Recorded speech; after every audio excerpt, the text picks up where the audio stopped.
আসসালামু আলাইকুম গাইস, আপনারা কেমন আছেন? আশা করি সবাই ভালো আছেন। এই মুহূর্তে আমরা রওনা দিলাম রাজশাহীর উদ্দেশ্যে, আমাদের প্রাণের শহর রাজশাহী। আমরা রাজশাহীতে গিয়ে আপনাদের মাঝে অনেক কিছু শেয়ার করব। আমাদের পেজটা ফলো দিয়ে পাশেই থাকবেন।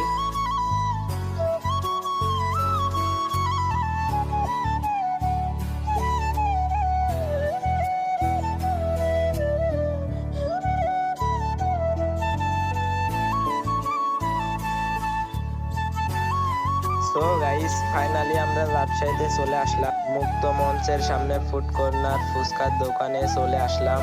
এখন কিছু খেয়ে নেব, তারপরেই রওনা দেব আপনাদের মাঝে কিছু বিনোদন নিয়ে। দ্বিতীয় পার্টটি দেখার জন্য পেজটা ফলো দিয়ে পাশে থাকুন।